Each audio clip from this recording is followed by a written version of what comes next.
And we're back. Luke Thomas, Danny Segura, Phoenix Carnivale, and Chuck Mindenhall.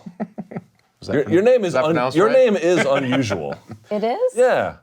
Okay. How many Phoenixes have you ever met? No, none. Right. None, yeah. Case in point. Well, I'm not a member of the X-Men, unfortunately. Yeah, no, none of us are. I've met a couple of Lukes out there. I actually met another Luke Thomas once in person. Oh, wow. He had a name tag. I go, what? I was like that Spider-Man meme, like with the two Spider-Man with each other. I was like, how is that a thing? And Danny, of course, I mean, there's a million of you. In class, it was always like, Daniel, and there's like 10, like, you know. Daniel Segura, still three hands. All right, Yeah. we have taken your tweets using the hashtag. People always like, why can't I leave you a Facebook message? Because you can't. That's why. Yeah. A tweet using the hashtag the MMA Beat. We have assembled them now. Let us get to them. What is up first? Okay, Chuck, you're first. Do you or any of the panel have any New Year's resolutions? Love the show. All the best for 2019. We were supposed to do this last. This is a tweet that came today, but we were going to make this a topic. Like, what were your MMA New Year's resolutions? But do you have any sort of broader ones for 2019? I mean, I tend to make goals, I'd say more so, but I would like to write a book in 2019. Is that right? You should. Fiction, nonfiction? Nonfiction. Wow. Something MMA related, I'm sure, but I'd like to get that done. It's been something that's brewing in the back for a long time, and it just feels like the time is right for No it. time like the present, I would boy. buy it. Yeah, good. There's I would one. buy it.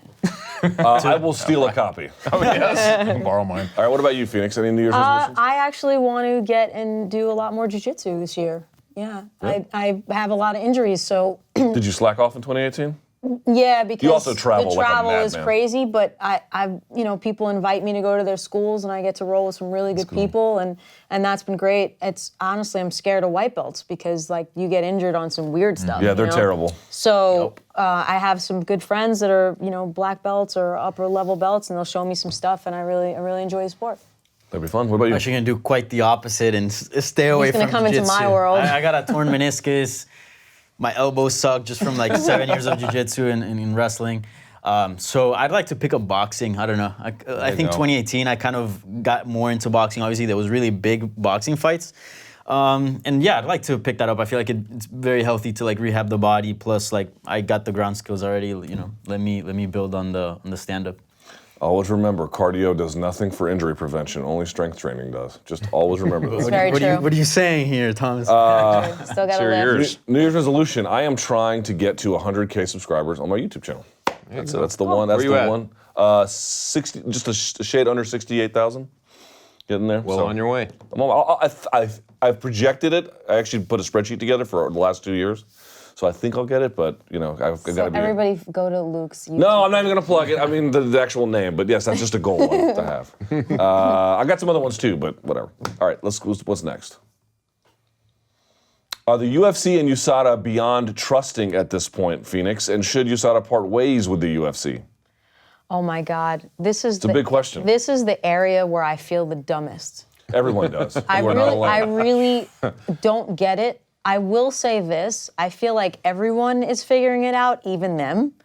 And I think like one of the biggest things is really clearly define what's in supplements. I know that what I heard was that the UFC was gonna come up with their own supplement line. More money, whatever. So that Four there fighters, would be USADA approved. And I like try not to be super skeptical and distrusting of every single thing. But I will tell you this, I am lost. Is there any science expert out there who really understands this that could help us? The reason why people ask that question and there's no answer is because there's no one like that. I have tried to make this point, and I to varying degrees of success, I'm sure. But yes, there are scientists who certainly understand the science, but the intersection of understanding an athlete's life with the cost and the burden of anti-doping with the value of preserving some kind of integrity in sport, somebody who can bring these worlds together does not exist. That is why you're sitting here like, what about this? And what about that regulatory issue? And what about this science? It's because they're all disparate. I don't know. It is a very bizarre situation that's hard to like understand. Yeah. I do like to say Mark Raimondi from our site wrote a great article detailing everything happening with John Jones from the very beginning to the end. and it was very comprehensive and sort of helps you understand Kind of need everything. people like him to break it down for lay Sure. people, because Yeah, at some for real. point it does get so It complicated. gets so so that was complicated. it's If it helpful wasn't to for him. him, I'd be super You lost. do a on lot of this that too. topic. You break it down in ways for people. Less so on the regulatory side, Yeah. but yeah. But I would say to the question that there has been some trust loss between USADA, because I don't necessarily find what they're doing like the whole thing they're doing for John Jones weird. But what I do find weird is that, okay, they're doing that for John Jones and going the extra mile and taking him to these experts and getting all these tested out. They didn't do that for any other fighter that has tested positive and that has happened to them. Gil Canetti, I've thrown this example tons of times on this show, but he was in Argentina. He didn't have the resources. Argentina doesn't have the machinery, the technology to test supplements for contamination, and they kind of just left them up there. And he had thank God, you know how Spanish people are. You always have a friend of a friend somewhere, and he was able to get into this pharmaceutical company that had the technology to test for one of the things that he popped for instead of the three things he popped for, and he managed to prove that. And once USADA saw that, they were like, okay, well, send the supplements, we'll check them out. But it seems, they're assisting John and not others. That's sort of where I stand. He keeps using the word guinea pig. I'm the guinea pig for this. I'm the guinea pig for that. So it's like, let's just figure this out as we go. And that's where I'm super confused. It's interesting. The MMA community is actually, people are like, oh, Jeff Nowitzki has lost credibility. And I'm like, how? Yeah. How? If you know anything about Jeff Nowitzki, why would you think he lost credibility here? And I'm not here to besmirch his work, but what I'm pointing out is the MMA community is even further to the extremity of zealotry than he is. Like, if you're past Jeff Nowitzki in terms of what you believe in the righteousness of anti-doping, you are a lunatic. You are truly a lunatic. I mean, I cannot mince words here. You are a lunatic. I see fighters all the time being like, we need a clean sport. Look at me closely. There is no such thing. There is never going to be such a thing. It is a fairy tale. It has literally never existed. We have adopted this idea that, well, we need to get back to clean sport. Tell me when it was clean. There is no academic literature. Pride, no? Yeah, right, pride, exactly. There's no academic literature. Nobody taught back then. There is no academic literature at all that supports any of these claims. It is this primitive idea that we keep telling ourselves. Folks, if you want to keep USADA around, I think it's a bad idea, but I can live with it. Here's what I think it's a bad idea. I think people just want a leveled playing. There's no such thing. The whole idea of sports, think about it for a second. What is the very idea of sports? For a race, for a football game, for a fight? It is predicated on the notion that we are not on a level playing field, that you and you and you are better than him. Drugs shouldn't be part of that. Neither should be genetic advantages. Neither should be the kind of environment you grew up in. Neither should be the economic resources. This idea that a level playing field exists or something to find is absurd. You can find equality of rules, I suppose, but this notion that there's an equality of opportunity. If I'm next on a line, So are you pro-drugs? Is that what you're I'm saying? not pro-drugs, but I'm pro. I'm not pro-drugs in the totality of where you should say you get to take whatever you want. I think that creates a series of moral hazards that we don't want to go down. But what I don't want are these expensive efforts where we are damaging our own ability to enjoy sport based on fairy tales that hold no intellectual weight at all. At all. When I see these people promote these things that are frankly like childlike in their in the rigorousness of the own idea, the rigor of the idea, I find it crazy. Look, the reality is you have to do something, in part because people just can't accept the idea that you can have it. But in other sports where they allow drug use, they just separate it. They have that version of the sport where you test and the version of the sport where you don't test. And people just move on with their day. It turns out it's actually not a big deal at all. I think those sports, people aren't punching each other or People- punching them on the ground. Okay, people do this all the people make this argument all the time, where it's like apparently the only other sport outside of MMA where people do drugs are tennis and badminton. They don't test in. Let me just play devil's advocate. Well, no, hold on. Let me play devil's advocate here. They don't test hardly for anything in the NFL, and those guys are turning their brains into tapioca. Wow. There was an article in ESPN recently, like, why is there no steroid scandal in the NHL? It's because their testing policy is a joke. They are turning their brains into tapioca, and their fan bases roundly do not care. Their athletes are the ones who helped craft the anti-doping policies that enable them to not have scandal. So when people say, well, you're hitting another guy with a fist and in the head, I agree. It changes the equation a little bit. But in these other sports that do arguably more brain damage and more long-term bodily damage, nobody cares. So I have a hard time understanding what the carve-out exception should be for MMA. All right, I see your point. You know what I'm saying? Like if it's baseball or basketball, fair, right?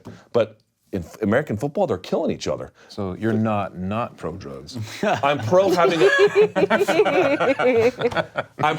an adult discussion about it. I'm more confused now than I was even before we had this. The reality is, look, it is complicated. Dude, think about it for a second. Like, how do you regulate out chemicals from a person's body? When you really begin to think about how hard that is and how fraught with peril that is and expensive and difficult, you begin to say, Jesus, is the juice really worth the squeeze here? Yeah. The answer is, to a degree, probably yes. But I want to have a conversation about encouraging education. I want to have a conversation about understanding what the risks are. I want to have a conversation where we say, maybe if you tear your shoulder and you're going to be out for a year and you're going to lose all your money, maybe you should get some HGH. Sure. Maybe that actually is a medicinal quality that should be involved here. What I don't want to hear is no drugs ever. It's just not real. I hear that as a viable, I get that, especially when it comes to injury prevention and like cycling things, because there are things that you do that are like legal cheating. For example, have you ever used a CVAC machine? No. All right, it's freaking awesome. You feel like you're... My dad has a CPAP machine No. You feel like you're Sigourney Weaver in Aliens. You're in like this pod, and it basically compresses you sort of like you're in altitude. So it's altitude training while you're sitting in this pod, and it increases your red blood cell count. So you sleep better, you perform better, you recover better, and you have better cardio. I've been using it for 3 weeks, and I'm telling you, I'm like, I cannot believe how much of a difference this makes. I didn't notice it the first. It's like $50 a session. They have one in New York. It's at a place called Recovery. But like you can try it, and the first week you're like, I don't notice anything. And then I'm training yesterday, and I haven't done Muay Thai in a while, and I was fine an hour and a half. And I was shocked that I was able to do that. Wow. So there are, and I saw Chris Cyborg jump in one. They have one at the Performance Institute. So there are things like that do give you a competitive edge, that do help you recover, that aren't drug related, you know? So I don't know how the two things fall in. I know that they pass CBD oil. That doesn't. It's not against USADA. Sure. You can use CBD oil, which is a new change that WADA made to their prohibited list, which is a great thing, of course. Yes. Anyway, it's a larger conversation that you have to have, but like I really strongly encourage people to read a book by Paul DeMeo called The Anti-Doping Crisis. He's a Scottish professor who has studied anti-doping for 20 years, and he is in favor of anti-doping, just not the way we do it. And I find his methods to be just much more reasonable in a way of moving forward. Last thing I'll say on this. James Goiter, I'm not sure where he is based, and I could be mispronouncing his name, if I am, sorry. He said that apparently one is considering doing WADA standard drug testing, which doesn't even mean anything, but to me it's like, why would you do this? If again, so in powerlifting, for example, which is a great example, they have the IPF, which is a tested federation, right? Mm-hmm. So you're going to compete there. Not that everyone is clean, but you would get tested. And the other ones, you can just do whatever you want. You weed out the people who just want to take whatever they want. And again, no one seems to care. If UFC wants to double down on USADA, the smart play is to go the other way, to provide an alternative where you do commission testing or something like that. Not to say we're going to follow that lead. I don't get it at all. But I'm still confused. That will never change. None of us are. I've been reading. I've got a whole series of books I'm like in the middle of, and one of them. I'm reading a 300-page book right now on just how the anti-doping crisis and how it developed since 1968 is a moral panic. And it's 300 pages. I've got other ones to get to, so forget all the science about it too. There you go, fun. Please don't include that. Yay! In your book. I know. Yay! I don't think I could write that book. Proximo. All right, so this is my wife's friend from high school. His name is Lorenzo. He came to my house. He's from Popayan. Okay. And he goes, "Why did McGregor's Whiskey give me the worst hangover I've had in like 10 years?" Well, first of all, Lorenzo. Drink the whole bottle. Yeah, first of all, Lorenzo, you had a ton of it, number one. Number two, have you guys had Proper 12? No. You've never had Proper 12? No. Do you have any? Not You're one only of the first to have it, right? Yeah, Chuck is well, like- we had some in Yeah. Vegas on set when we did the MAB. Did you enjoy it? It's fun. Enjoy is a funny word. You know what? Enjoys whiskey. I've made this point before. It's party whiskey. Yeah, It's that's what party it whiskey. is. You're at a party, If someone you- rolls it out, you're like good to Yeah. go, right? It's if you went to a cocktail bar and they were using that to make cocktails, you'd be like, dude, I ain't paying $12 for that. But you know, if it's 4th of July and someone rolls out with a proper 12, you'd be sized for that. You'd be sized. Yeah. Let me say this: I don't follow Conor on Twitter, but I after the whole Faraz thing, I was looking at his feed. Apparently, it's nothing but constant proper 12 advertising. Retweets. Now it is. I gotta tell you, I can't deal with that kind of thing on my timeline. But I hope he gets dumb rich off of that. To be quite candid with you, I've never seen I've seen Sammy Hagar with the Cabo Wabo tequila. But do we know of any athlete, not who got sponsored, like I think Hennessy sponsors Nas, who's an entertainer as well, but like an athlete who launched their own booze line and made cash from it? Can we think of anybody? anything offhand? I D. Williams and Colt 45. No, Actually, But he didn't own that. I'm kidding. That was funny. I had proper 12, just how you set it up. I was at some random party when I was at a party when I was down for the winter break In Miami? visiting my parents. Yeah. Yeah. And I was at a party and these guys show up with a proper 12 bottle. And I was just like, wait, hold up, what is that? And I did try it.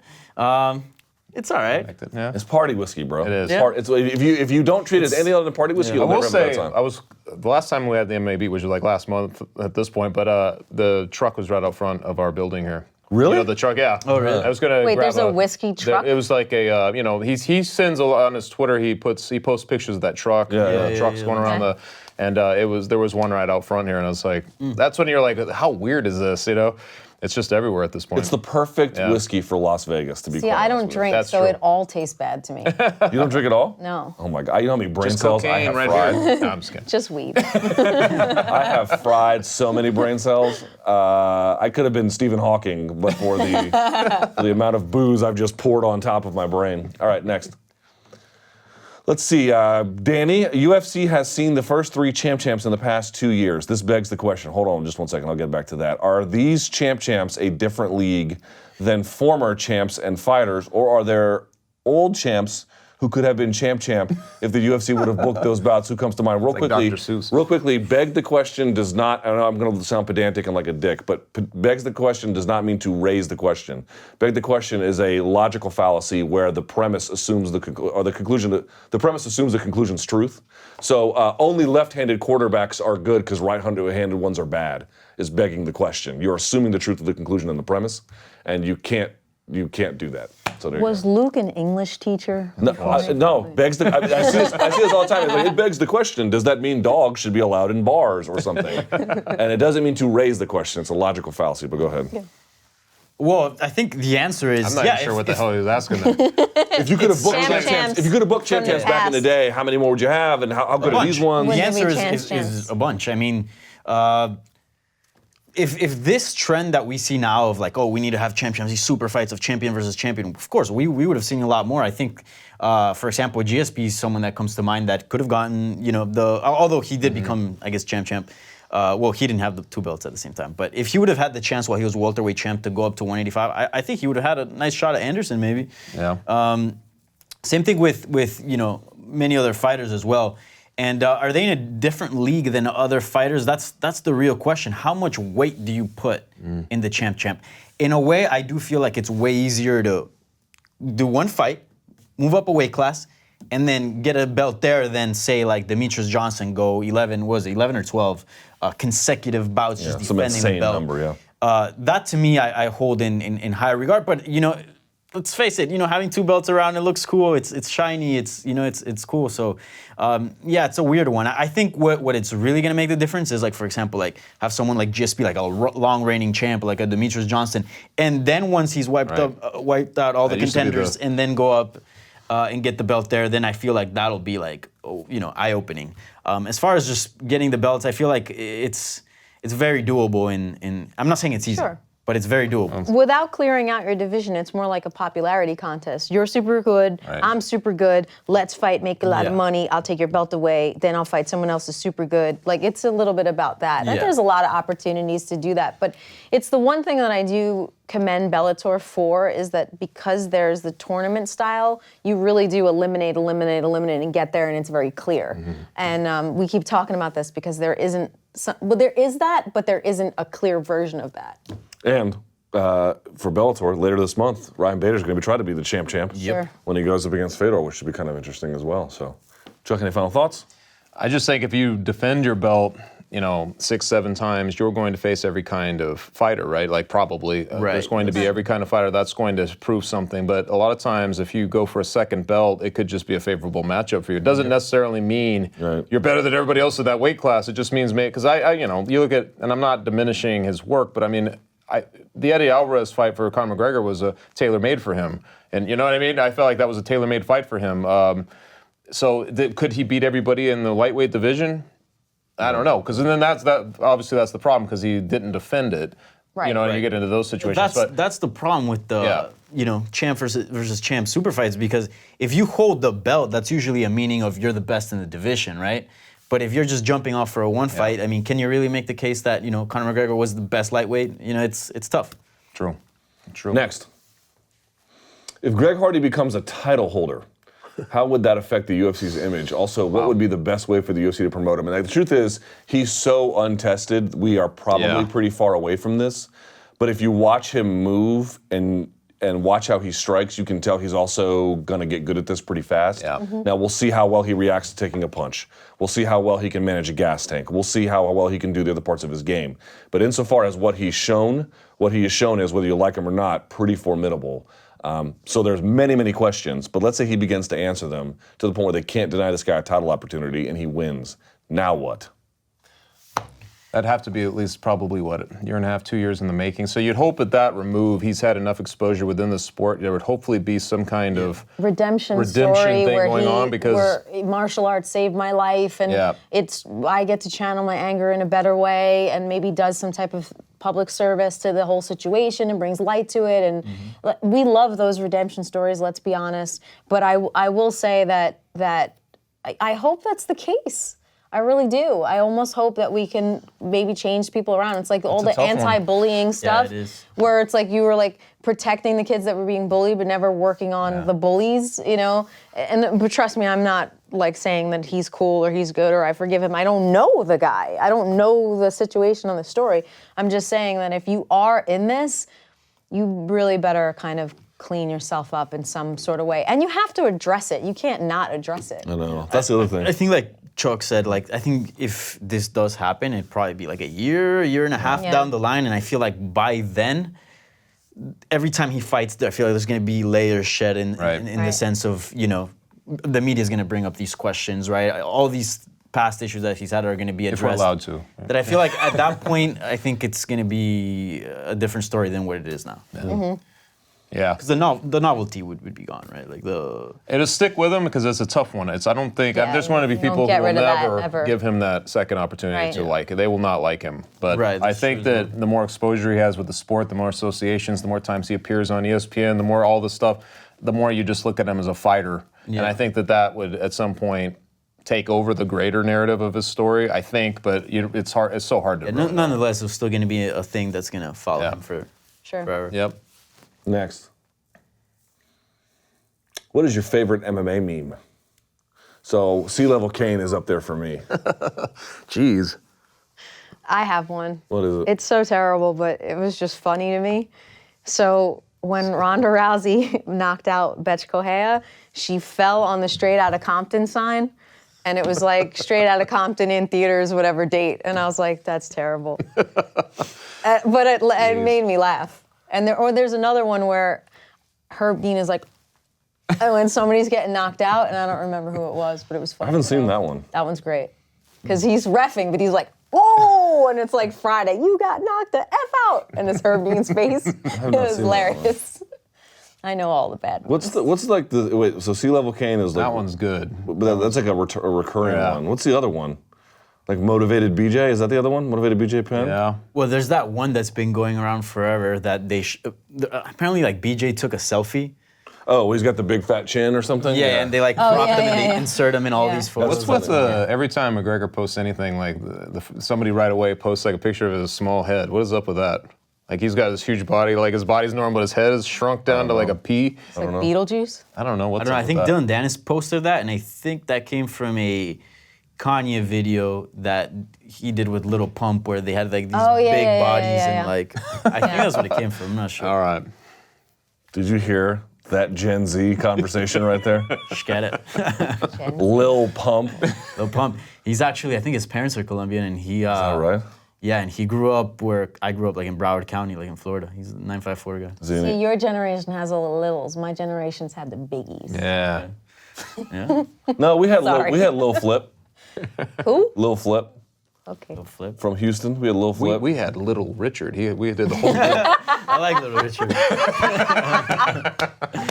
I don't know too many of the MMA memes, to be quite candid with you, but also, if I did and I said them, every fighter on earth would be super bitter, so better to just move along and save myself the harassment. Yeah, I feel like there aren't that many There's not that, memes in MMA. no, you know what, there are, and you know what, there was a guy on Reddit who made a list of like the hipster's guide to watching MMA in 2019. Did you guys see this? No, I have to. And it was look at like, you're the kind of guy, if you're like the hipster, you're the kind of guy who watches Eric Spicely versus Shoeface and then tweets that Meryl Streep clapping gif to them in 50-50 guard on each other. That's about right. Yeah, you know, you marvel at parties when everyone else is talking about Dominic Cruz's punching, you marvel at his footwork and things like that. Yeah. It's actually a really funny list, so check that out. How many more? We got a couple more, I think, very quickly. Which begs the question. Yeah, which begs the question. Begs the question.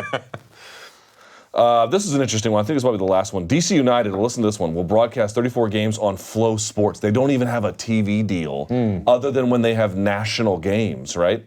On Flow Sports next season, their only TV exposure will now be on national broadcast. While streaming is the future, do smaller niche sports adopting now hurt their potential to grow their fan base because it's harder to find / behind a paywall?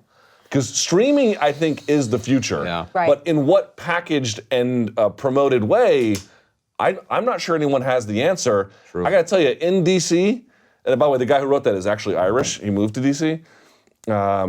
Everyone in DC is like, I'm sorry, where are the United? They're going to be on Flow Sports. I'm not watching that.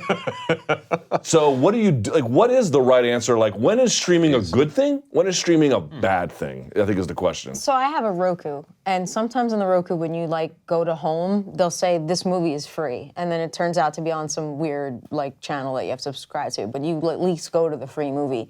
That's the only thing I can think of, that some of the stuff will be free and it'll just drive people to these particular sites. That's the only thing I think of.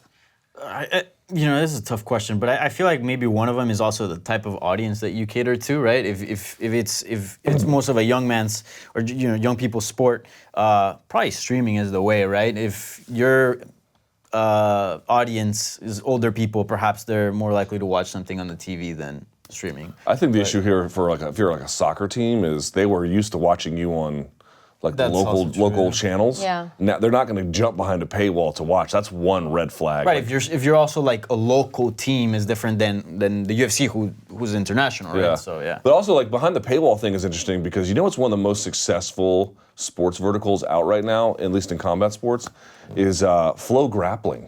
Flow Grappling. I don't know much about Flow Wrestling, and Flow Combat sort of I see more as a news source. I mean, I know they do MMA news, but on the Flow Grappling side, the jiu-jitsu side, they've got it completely on lock. People seem to be appreciative of it. But on the other hand, it's like, even as a DC United supporter, I'll catch the games at Audi Field or on ESPN Plus whenever they make it. I'm not paying for that. So I think that streaming can this is what I'm talking about with the UFC. Like, it's good to future-proof yourself, right? I don't know how TV is going to be in 5 years. On the other hand, some of that content's going to get buried, bro. We got to kind of just be ready for it. Some of that content is just going to go like a butterfly in the wind, and no one's going to know it happened. So I'm a little bit concerned about that. I believe that's it, right, Joe? One more. Last one, very quickly. Any truth to the Conor versus Paulie boxing fight rumor? Here's the question for the panel. That was a thing. Yeah, there was. It was a rumor on Twitter yesterday. Here's the thing. I've done a 180 on this. When he was champion, it was a pain in the ass, and when he was gone for a while, it was a pain in the ass. But now that he's back and he lost, I really don't care. It's the same thing with Floyd. Dude, when Floyd goes and fights kickboxers who are undersized or MMA fighters, Floyd's never more exciting. It's like, wow, Floyd actually marches forward. This is great. He actually fights in a way that's pleasing to me. With Conor, you don't have to worry about that. He always is pretty aggressive as a fighter, but I'm just pointing out, like, he's not holding up the title picture anymore. Right. I mean, the guy is just tweeting about his whiskey constantly, which is fine. I hope he gets crazy rich. But to me, it's like, I don't care to see that fight, but it doesn't offend me. And hey, these guys might make some money. Yeah, I saw that RJ Clifford had tweeted out like, "Hey, if that fight is going to happen, means that we get Ferguson versus Nurmagomedov, right. I'll take it." Yes, and exactly. That's the way I look at it. He's not taking up space in the thing. Do you guys? I would just copy and paste what Chuck just said. If you're not holding up the division, if I don't have to question where you are and where you stand because you haven't defended the belt, do whatever you want. It's entertaining. I don't care. I sort of like to see him. I prefer him in MMA just because that's what he's really good at. But hey, I'd be in it for the hype because those two are gonna go back and forth. So you got no balls. Paulie would telling me he had no balls for like 6 weeks. It'd be the worst build-up ever.